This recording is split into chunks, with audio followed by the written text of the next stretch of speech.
You know what the scariest part of any real estate transaction is? Usually the home inspection.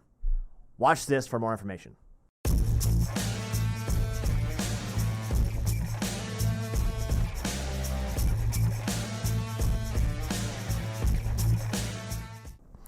Hey everybody, Justin Millett here with the Spider Realty Group, and I wanted to get on and just give you some quick education on sometimes one of the scariest parts of a real estate transaction for the both buyer and seller, and that's going to be the home inspection. So I want to give you 12 common things that typically fail a home inspection. So let's get started. Obviously, as a seller, you have basically a third party that the buyer is going to hire that comes into a home, and they're going to assess your home. They're going to look at essentially almost every part of your home, and then of course give a report to the buyer, who's then going to share that with you. So here's some, and of course as a buyer, you're going to come in, you're going to have this third party inspector go through the home, and they're going to provide this report. And of course, sometimes it's a little nerve-wracking to see all the things that they normally list on a home inspection. So what I want to do is kind of give you the 12 most common items that a home inspector is going to find that will fail a home inspection.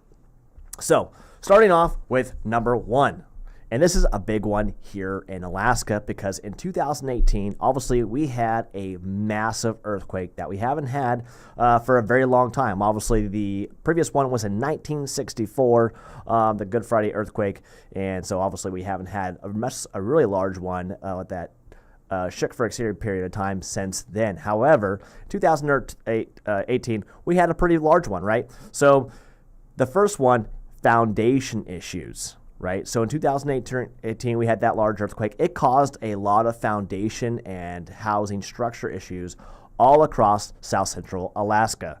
So obviously some things that are going to help deteriorate a foundation are going to be, of course, any environmental things such as, permafrost. You're going to have, obviously, seismic activity with earthquakes. If there is a major water issue that erodes part of a foundation, these are all going to be things that you're going to have a home inspector look at. And then sometimes, eventually, an engineer is going to have to come in after a home inspector evaluates it and then determine get an actual engineer's report based on a foundation. So, number one, foundations. Number two is going to be roofing issues, right? So obviously this is the number one thing that's going to keep water out of your home is the roof. So some of the common things that we see are going to be damage to shingles from wind, just through age, sunlight damages them, missing shingles, missing flashing or improper flashing of roofs, signs of decay in the roof sheeting itself, damage in the roof. Obviously, they're going to go into the attic space if it's available. Take a look inside the attic space. Look for water damage on the underside of the roof to determine if there's going to be a leak or not, because sometimes it doesn't always show inside the home. And of course, just the age of the roof as well, depending on the type of roof, is going to depend on the average lifespan. So the home inspector, if they are available to get up there, obviously here in Alaska, it's a little tough in the wintertime with the snow loads. Typically, we don't get them during the winter months just because it's really challenging to inspect them. But having a home inspector, then of course a roofing contractor go up and do a roof inspection to ensure that you're not going to have a lot of issues with the roof. On to item number three. And this is another large one because it once again deals with water. But that's going to be any plumbing or pipe problems. This is going to include sewer. This is going to include showers, sink valves, any of the piping that's underneath the house in the crawl space and the basement, sometimes in walls. And of course, here in Alaska, we have a lot of cold weather and freeze-thaw cycles, etc. So sometimes, we get broken pipes because of the cold temperatures. So one thing they're going to look for is obviously visible leaks where they can find them. So of course This is going to be in, and of course, any fauceted areas, where you have washing machines, sinks, tubs, showers, stuff like that, and then even outdoor spigots that go into the interior. So they're going to look for signs of water, stains, any mildew, low pressure in certain areas, and that kind of thing. So, and of course, with water is going to create other issues, which we'll cover in a little bit.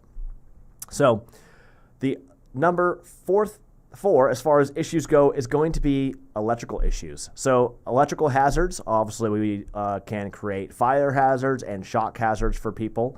And so you're going to have the home inspector walk through, and they are going to basically look at all of these sockets, make sure things are ground fault circuit GFCI rated where they're supposed to be. So basically the new electrical code shows that there's basically any wet areas. But, they're going to evaluate, look at the panel, pull the panel cover off, look at the outside meter. They're going to take note of the serial numbers for all these things, right? And then, of course, they're going to look for recalls on different things. And then so you'll want to obviously make sure that the home inspector looks at all the electrical components and that nothing's going to stand out and cause any future hazards. So, such things are, obviously missing grounds, overloaded breakers, outdated electrical panels, etc. And so those are the things they are going to look for. The number five is going to be, basically building code violations or lack of permits. So, here in the Anchorage area, as well as even in the, city of Wasilla and Palmer, the municipality of Anchorage, you are required to get certain permits for when you're building. Obviously, you want to check with your local authority to determine if you have required permits. And so you want to ensure that if somebody did an addition, they had, other certain things replaced in the home, that they got the required permits. And all that work was done by a licensed contractor to ensure it was done up to city code, and obviously it was done right. So the normally home inspectors will look online for any open permits to see if what work has been done, and then to make sure that was a permitted work, and obviously to ensure that you won't have future problems with the local authority that if things were not permitted. Number 6 is a big one, and that is going to be any mechanical issues in the home, which are going to be, like any heating systems and whatnot, because obviously here in Alaska, we have winter for quite a few months. So common things that we see are, hot water heaters, boilers, furnaces, Toyo stoves, stuff like that, that are, have reached their, end of life. They are way beyond their service life. They are leaking CO. And so obviously you want to have the home inspector come in, take a look at the things, and most likely they're going to recommend a licensed contractor who specializes in that field to come and take a look, do an evaluation, and determine the life expectancy and if there are any required repairs on anything that's going to be HVAC and mechanical. Now, on to number 7. Number 7 kind of pops into our previous one, which is the plumbing, and that is going to be mold. So mold grows in spots where it's wet, and obviously there's different temperature changes. So the home inspector is going to come in. They're going to look in the attic space. They're going to look in the crawl space and basements, underneath cabinets, showers and whatnot. These are all common places where typically a home inspector is going to find mold. They're obviously going to put that in a report. And then you'll obviously want to have that inspected and tested to ensure that it is mold and then a different kind. And then, of course, that is going to require remediation. So it's important to get a licensed person to come in and remediate anything that is potential mold. Now, number 8 kind of falls into insects and pests. So here in Alaska, we don't have termites, but we do have carpenter ants. and they do get into siding and decking and stuff like that. And then, of course, we do have pests as well, such as squirrels and shrews and voles and stuff like that that can get into crawl space and basements, underneath decks and attic spaces. And then, of course, sometimes they get into garages and even into the interior of the home. So making sure that you don't have any pests, any of these carpenter ants and whatnot. And if you do see signs of them, to make sure you get someone who is able to take care of pest control, come out and take care of that issue for you. Number 9 is windows and door issues. So what we're going to look for is that all the windows and doors are functional, especially egress in bedrooms. Windows are not broken. They are required in certain loan types not to be broken, so those will have to be addressed before closing typically. And then, of course, on top of it, you want to make sure that all the cranks, all the handles, and everything is functional. And then, of course, a common thing that we see, especially here in Alaska and on older homes, is the hermetic seal, which is basically holding the two panes together. Sometimes that over time just kind of erodes, and the air that is inside those two panes, which helps kind of prevent the insulation, leaks out, and you'll get condensation inside those panes, and typically it has to be replaced, or there's another service here in town that will basically kind of reseal them and put the gas back into them and then seal them up and then try to make them and basically fix those windows that have the leak in them. On to number 10 is going to be, usually some kind of like toxic material such as, lead-based paint, asbestos, or carbon monoxide. So all these are things that are going to be obviously detrimental to your health. And so it's important, if the home was built prior to 1978, to read over that lead-based paint disclosure. If you're a seller, to obviously issue the disclosure. You as a buyer do have a 10-day time period in which you are allowed to test for lead-based paint in the home. And then, of course, carbon monoxide is a dangerous gas, and it's usually done by incomplete combustion of some kind of appliance that uses like a gas or propane or whatnot. But if it's caused by incomplete combustion. So typically we see these things in gas dryers, if you have a gas range in the home.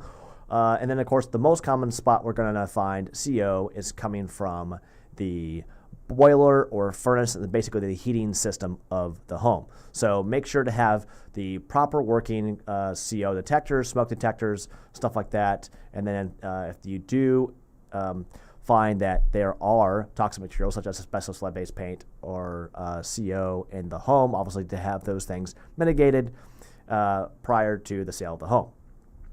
Number 11 kind of falls in with number 1, and that is structural issues. But they're not all foundational. Sometimes you'll see sagging roofs, you'll see major deck components failing, you'll see improperly built walls, stuff like that. Of course, you're going to want to leave that up to the home inspector or have a qualified engineer do the inspection on those things. Number 12 is drainage problems. So especially here in Alaska, obviously we get a lot of snow, a lot of water, right? And then, of course, in the spring, we get a lot of snow melt. And so there has to be a place for that water to go.